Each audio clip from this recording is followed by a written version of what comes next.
Hey team, welcome back to the Pig Farm Monstrosity.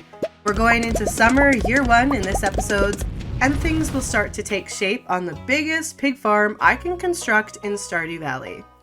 If you are new here, no worries, you can catch the first episode on my channel, and this is exactly what it sounds like. I'm working my way up to an insane number of deluxe barns filled with pigs. Here I am prepping the farm for the large amounts of crops I'd like to plant. This corner is going to be blueberries. You're going to notice a lot of farming and sped up footage in this one as I work to make lots of gold through crops. I had made 25 sprinklers on spring 28 in the last episode, so I can place those sprinklers down here and I won't have to worry about watering my crops. I also keep the smelting flowing. And now that I have a silo, I can scythe away all of this grass and keep the hay. I'm going to need a lot of hay, and so you'll see me scythe grass and let it grow here and there throughout the entire first year and, well, through the series. I had a really good first day of summer. I didn't get everything in the ground that I wanted to, but that's okay. I can do it tomorrow.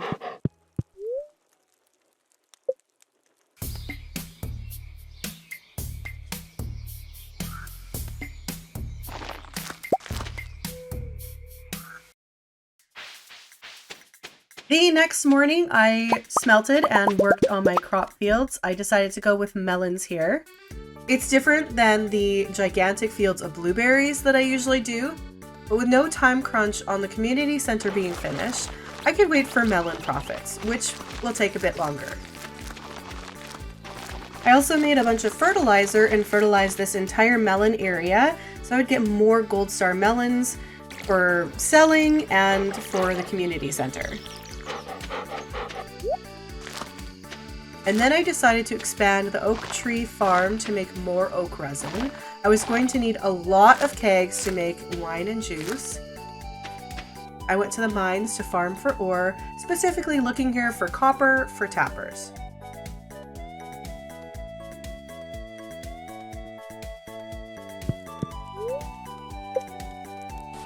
I headed over to Robin's to build another silo. This is number 2.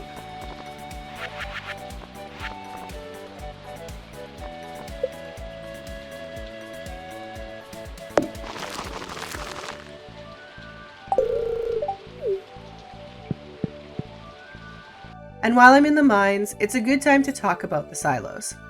Each silo holds 240 hay. With 300 pigs planned, I knew I'd need many of them. I planned to make around 9 or 10. I figured having over 2,000 hay in the silos at any time would be sufficient. And I knew that I'd need this going into the farm because I knew that the pigs would eat the grass faster than it can spread, so I'd have to rely on hay for food.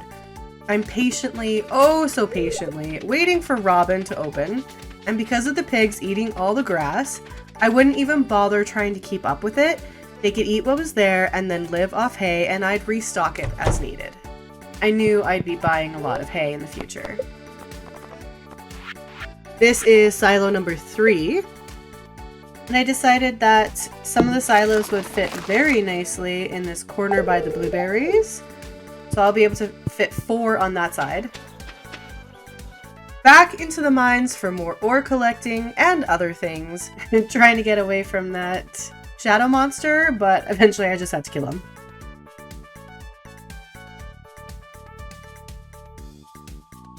The fire quartz are very good for smelting because they turn into 3 refined quartz instead of 1. Because of all the mining, my mining skill is increasing quickly. On the 7th, I decided to start mapping out my pathways a bit. I'm putting these stone pathways as like the main roads on the farm. Then collected some hardwood, much needed for all the fences I would be building.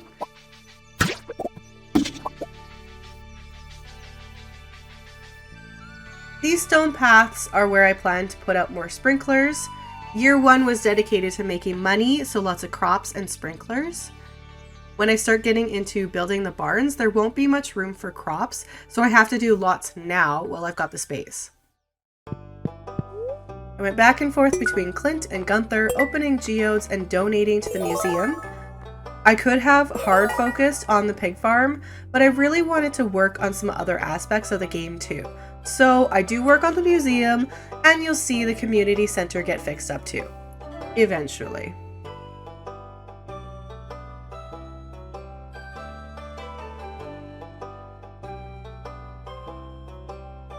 And the museum is coming along nicely. Got quite a bit already for just being in summer.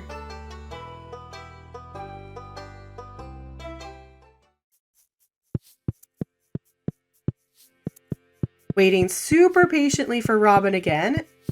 It's Tuesday, so her shop technically isn't open, but you can wait for her and catch her as she goes past the till, as shown here.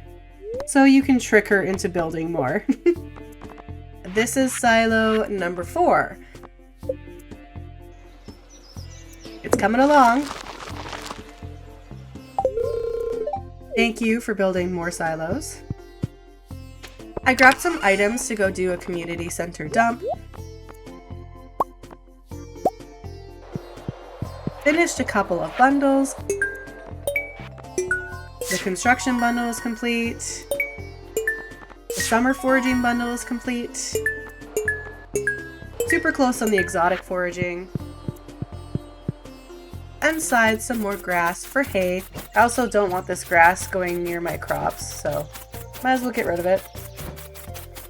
And then finish clearing out the farm. It's very satisfying to watch this happen quickly. It's looking really good.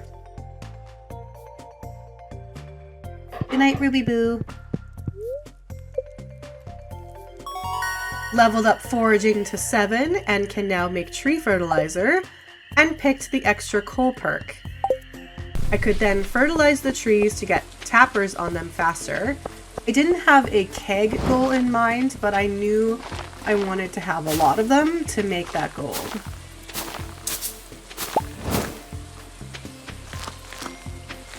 Then I spent a long time in the mines. This time I was going for the Scribble or Dust Sprites Monster Slayer goal. I need the coal, but I also really wanted the burglar ring.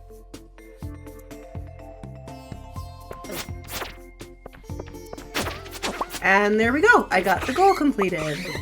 It's actually relatively easy to do. This is summer year 1. You just have to spam the floors that the dust sprites are on over and over, and you can get to 500 pretty quickly. This is something I always do with my tree farms. I put pathways between all the trees so the seeds and saplings don't block my path while I'm walking between them. It makes the process of collecting resin a lot easier. Also, it looks nice. They're annoying to put in, but super beneficial after you have it in.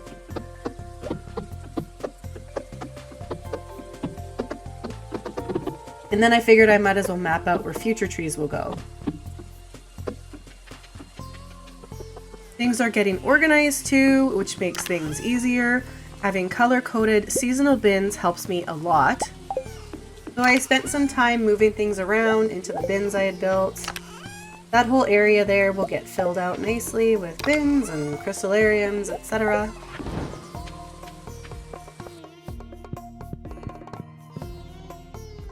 I picked up my ring and promptly put it on.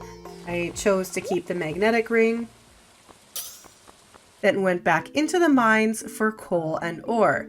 Now I have the chance to get double rewards from an enemy, which means double coal from the sprites. Whoa, that is a lot of copper ore. And a lot of sprites. Or scribbles, whatever you want to call them. Both are right. On the 14th, my first batch of melons were ready. Please enjoy watching me pick them.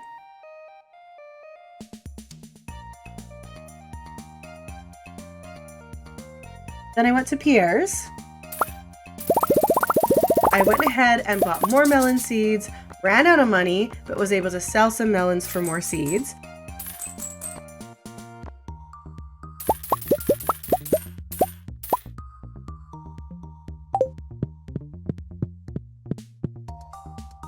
I used those seeds to plant in this giant field right here. It took all day, but I did it. Again, really satisfying just to watch me hoe back and forth.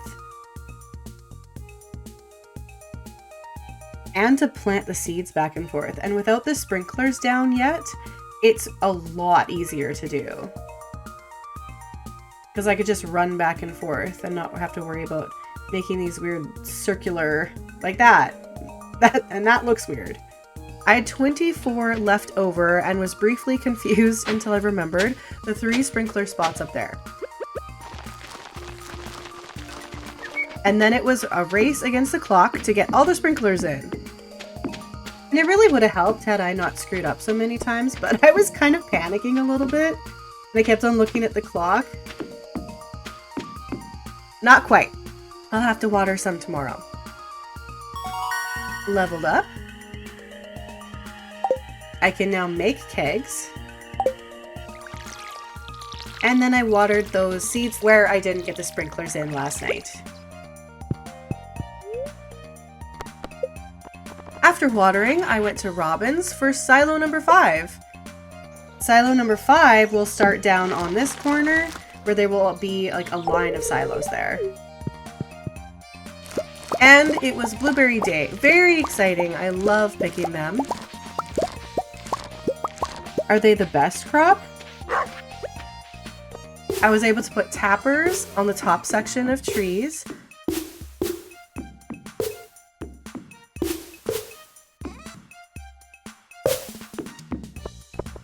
Smelted a whole bunch of ore. Like a whole bunch. Lots of ore. Lots of bars. Tappers, kegs. Yeah, gonna need a lot. I went to Pierre's to sell the blueberries so I wouldn't have to wait overnight for the money.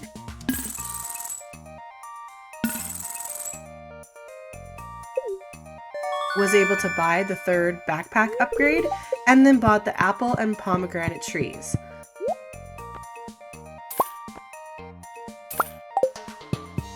Took those trees back to the farm and planted them immediately so they'd be ready in time in fall. Get the community center done. I put more tappers on trees, wanting that resin as fast as possible. Get the puppy and go to sleep. Combat leveled up, alright. We are halfway through summer. Time to cut down the entire forest again.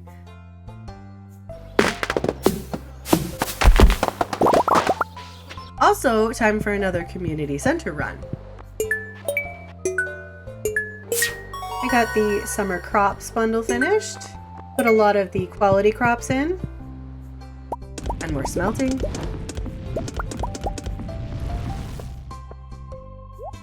More smelting.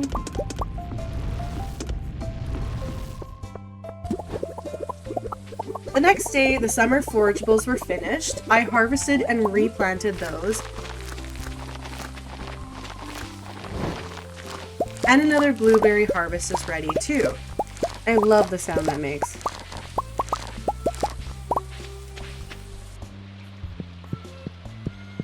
I went back to Pierre's and sold those blueberries right away again, because what's the point of waiting overnight?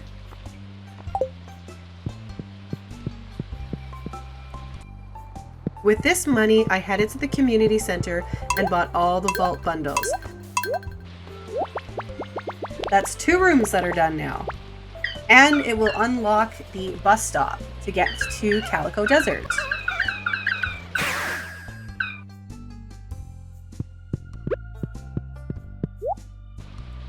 Back to Robin, which will happen a lot over this series, but this time I'm building a coop. Because I do need eggs and feathers and rabbit's feet, etc.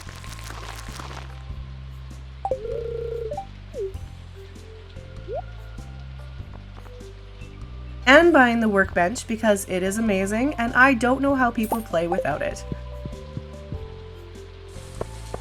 You see how that fit perfectly in there? I got a fried egg from the traveling cart lady and chopped some hardwood. I don't show it every time, but I try to come to the secret woods every single day to get the hardwood.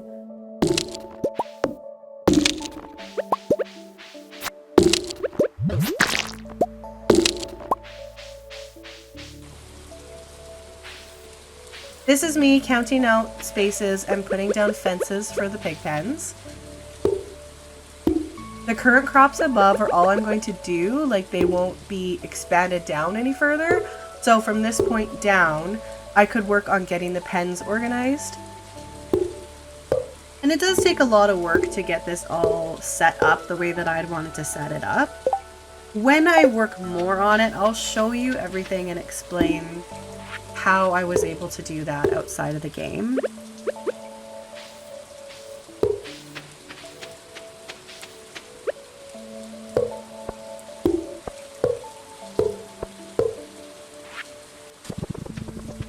I finished off the stone paths.